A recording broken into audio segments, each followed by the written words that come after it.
বৃষভ রাশি কালপুরুষ কুণ্ডলীর দ্বিতীয় রাশি। এই রাশির প্রতীক চিহ্ন একটা শক্তিশালী ষাঁড়। তার মানে বৃষভ রাশির জাতক বা জাতিকারা অত্যন্ত পরিশ্রমী হয়ে থাকে। এরা জীবনে যা কিছুই প্রাপ্ত করে থাকে নিজেদের জোরে নিজেদের বলের দ্বারাই কিন্তু এরা প্রাপ্ত করে থাকে। এরা কখনো কারো কাছ থেকে চাইতে পারে না, এরা উল্টে দেয়। এরা দানি স্বভাবের হয়ে থাকে, কিন্তু এরা কখনো কারো কাছ থেকে চাইতে পারে না, এরা ঝুঁকতে পারে না। বৃষভ রাশির অধিপতি শুক্র হওয়ার কারণে এই রাশির ব্যক্তি বা জাতক বা জাতিকারা এরা চায় যে প্রত্যেকটা কাজে যেন পারফেকশান হয়, পারফেক্ট যেন আমি কোনো কাজকে করতে পারি, নিখুঁতভাবে যেন কোনো কাজটা করতে পারি। এই রাশির জাতক বা জাতিকাদের অর্থ কিভাবে কামাতে হয় সেই টেকনিক বা সেই বুদ্ধি এদের কিন্তু থাকে। 12টি রাশির মধ্যে সবথেকে বুদ্ধিমান রাশি এই বৃষভ রাশি কিন্তু হয়ে থাকে। পয়সা কিভাবে কামাতে হয়, বিজনেস কিভাবে করতে হয়। তাই তো রাহুর মতো একটা প্ল্যানেট এই রাশিতেই কিন্তু এক্সল্টেড হয়, উচ্চস্থ হয়। নমস্কার, আমি অ্যাস্ট্রোলজার সন্দীপ পাল।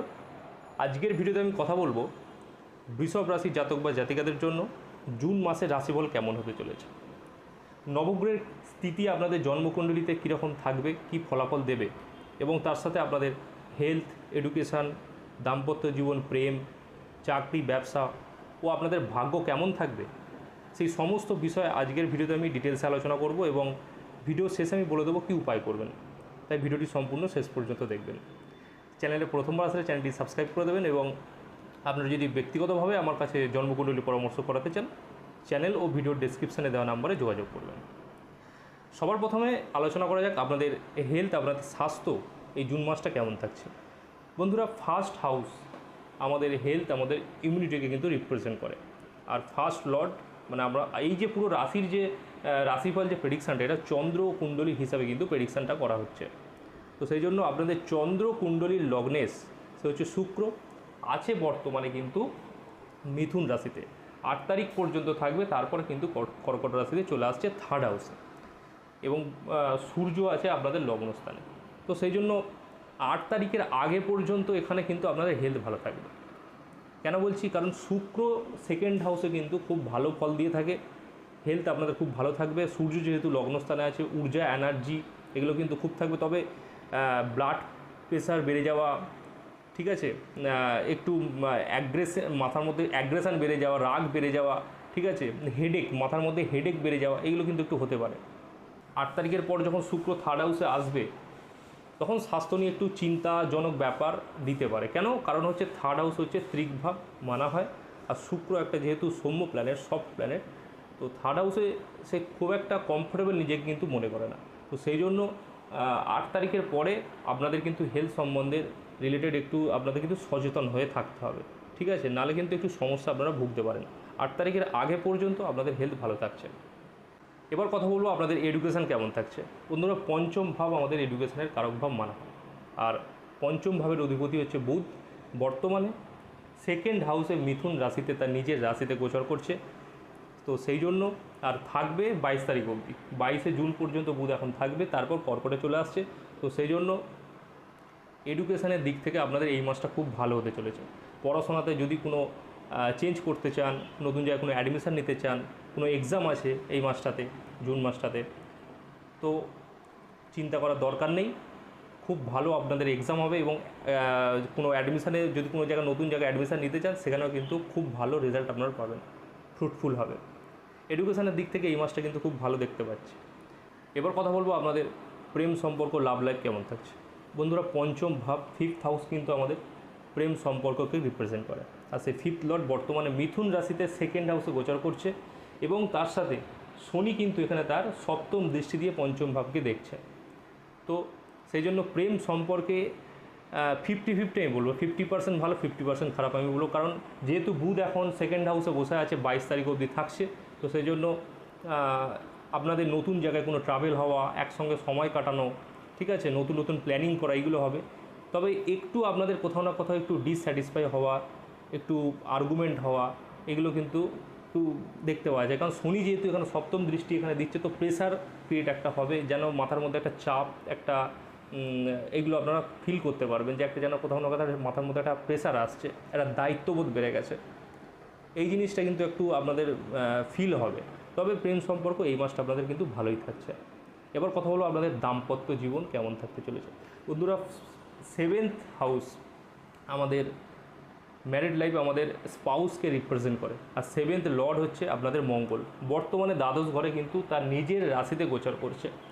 এখানে মেষ রাশি তার নিজের রাশিতে হওয়ার কারণে এখানে কিন্তু স্ট্রং হয়ে বসে আছে, কিন্তু যেহেতু সেটা দ্বাদশ স্থান মঙ্গলের জন্য, এই যে স্থানটা কিন্তু খুব একটা শুভ নয়। তো সেই জন্য ম্যারিড লাইফে কোথাও না কোথাও একটা মানে দূরত্ব নিজেদের মধ্যে বেড়ে যাওয়া, আর্গুমেন্ট হওয়া, এই জিনিসটা একটু থাকতে পারে। মঙ্গল এখানে থাকবে বন্ধুরা 21শে জুন পর্যন্ত মঙ্গল এখানে থাকবে।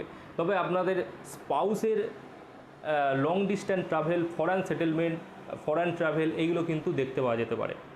তবে আপনাদের সাথে একটু যে বৈচারিক যে মতভেদ, এটা কিন্তু একটু হতে পারে, এবং স্পাউসের হেলথ কিন্তু এখানে একটু খারাপ থাকতে পারে এই মাসটা। তবে তার লং ডিস্ট্যান্স ট্রাভেল হবে, লং ডিস্ট্যান্স যদি ট্রাভেল করে সেখান থেকে কিন্তু সে তার বেনিফিট পাবে, সেখান থেকে সে কিন্তু তার কিছু তার লাভ হওয়ার কিন্তু সম্ভাবনা দেখতে পাওয়া যাচ্ছে। এবার কথা বলবো আপনাদের চাকরি, ব্যবসা এবং আপনাদের ভাগ্য কেমন থাকছে। বন্ধুরা, 2রা জুনের পর বৃহস্পতি তার উচ্চ রাশিতে, কর্কট রাশিতে গোচর করছে। 12 বছর পর তার এই গোচর, এই ট্রানজিট কিন্তু হয়েছে। তো সেই জন্য ভাগ্য কিন্তু এই যে মাসটা আপনাদের খুব ভালো থাকতে চলেছে। কেন? কারণ বৃহস্পতি 3rd হাউসে বসে আপনাদের ভাগ্যের হাউসকে, তার হাউসকে কিন্তু সে দৃষ্টি দেবে, সপ্তম দৃষ্টি দিয়ে। তো সেই জন্য ভাগ্যের, আপনারা যদি কোনো জায়গায় কোনো টাকা ইনভেস্টমেন্ট করে রেখেছেন, সেখান থেকে কিছু দেখতে পাচ্ছেন না, কোনো টাকা জায়গায় ফেঁসে আছে, সেই টাকাটা আপনারা তুলতে রিকভারি করতে পারছেন না, সেগুলো সব কিন্তু ক্লিয়ার হয়ে যাবে। কেউ যদি আপনার কাছে টাকা ধার নিয়ে থাকে, টাকা শোধ করছে না, সেই টাকা কিন্তু আপনাদের শোধ করে দেবে। আপনারা যদি কোনো জায়গাতে কোনো টাকা ইনভেস্টমেন্ট করতে চান, এটাও কিন্তু সেই সময়টা কিন্তু ভালো। আপনারা যদি কোনো জায়গায় ইনভেস্টমেন্ট করতে চান, সেখানে কিন্তু ফ্রুটফুল হবে। তবে কিন্তু এখানে আমি একটা কথা বলবো যে রাহু কেতু এখানে যেহেতু 4th 10 অ্যাক্সেসে আছে, প্রপার্টিতে কোনো ইনভেস্টমেন্ট করতে যাবেন না, কোনো ভেহিকেল পারচেস করবেন না, তাহলে কিন্তু আপনাদের লস হওয়ার সম্ভাবনা আছে। কারণ কেতু যেহেতু 4th হাউসে বসে আছে, তো সেই জন্য আমি এই কথাটা বলছি, ল্যান্ড, প্রপার্টি এবং মায়ের হেলথ কিন্তু এখানে একটু খারাপ দেখতে পাওয়া যেতে পারে। খারাপ নিশ্চয়ই আছে। তো এই সেই জন্য মায়ের যত্ন নিন, এবং এই সময়টা কিন্তু ল্যান্ড পারচেস করবেন না, কোনো প্রপার্টিতে ইনভেস্টমেন্ট করবেন না, আর কোনো ভেহিকেল কিন্তু এখন পারচেস করবেন না, তাহলে কিন্তু প্রবলেম আপনারা ফেস করতে পারেন। এছাড়া আপনাদের জবে, কেরিয়ারে কিন্তু এখানে উন্নতি, গ্রোথ এখানে করাবে বৃহস্পতি। কোনো জায়গায় টাকা ফেঁসে আছে, সেই টাকা কিন্তু আপনাদের পাইয়ে দেবে। কোনো নতুন জব খুঁজছিলেন, জব পাচ্ছেন না, সেখানে কিন্তু আপনাদের জব পাইয়ে দেওয়ার কিন্তু এটা কিন্তু বৃহস্পতি মানে ভরপুর চেষ্টা করবে। যেহেতু তার উচ্চ রাশিতে 12 বছর পর সে কিন্তু প্রবেশ করেছে, তো ভাগ্যের তো আপনাদের উন্নতি করবেই। আপনারা যদি কোনো বিজনেসের মধ্যে থাকেন, সেই বিজনেস কীভাবে গ্রোথ হবে, বিজনেসের মানে কী করে আপনারা বাড়াবেন, বিজনেসটাকে এগিয়ে নিয়ে যাবেন, তার জন্য কিন্তু বৃহস্পতি আপনাদের খুব ভালো ভালো অ্যাডভাইস, খুব ভালো ভালো থট কিন্তু আপনাদের মাথার মধ্যে দেবে। আর সেইগুলো যদি আপনারা অ্যাপ্লাই করেন, দেখবেন আপনাদের বিজনেসে কিন্তু খুব ভালো গ্রোথ আপনারা করতে পারবেন। তো বিজনেসে গ্রোথ, কেরিয়ারে গ্রোথ, আপনাদের কিন্তু ওভারঅল পুরো লাইফে কিন্তু এখানে গ্রোথ আপনারা কিন্তু দেখতে পাবেন। এবং বাড়িতে কোনো অনুষ্ঠান হওয়া এবং আপনাদের বিবাহের যোগ কিন্তু এখানে তৈরি হচ্ছে দেখতে পাওয়া যায়। যদি আপনারা এতদিন আনম্যারিড থাকেন, বিবাহের যোগ হওয়া, নতুন সম্বন্ধ আসার কিন্তু সম্ভাবনা এখানে দেখতে পাওয়া যাচ্ছে। সন্তানদের উন্নতি হবে, সন্তানদের গ্রোথ হবে, পরিবারে একটা খুশির মহল কিন্তু তৈরি হতে চলেছে এই মাসটা। তো সেই জন্য এই যে জুন মাসটা মোটামুটি ওভারঅল খুবই ভালো আপনাদের জন্য থাকতে চলেছে। কী উপায় করবেন বন্ধুরা? সবার প্রথমে আপনাদের কিন্তু শুক্রের যে মন্ত্র আছে সেটা আপনাদের অবশ্যই করতে হবে। তার সাথে শনির মন্ত্র, শনিদেবের পূজা প্রতি শনিবার কিন্তু আপনাদের অবশ্যই করতে হবে, এবং তার সাথে উদয় হওয়া সূর্যকে কিন্তু আপনাদের জল অর্পণ করতে হবে। এই ছিল আজকের ভিডিও। কেমন লাগলো কমেন্ট বক্সে অবশ্যই জানাবেন। চ্যানেলের প্রথমবার আসলে চ্যানেলটি সাবস্ক্রাইব করে দেবেন। দেখা করছি পরের ভিডিওতে, ততক্ষণ ভালো থাকবেন, সুস্থ থাকবেন। হর হর মহাদেব।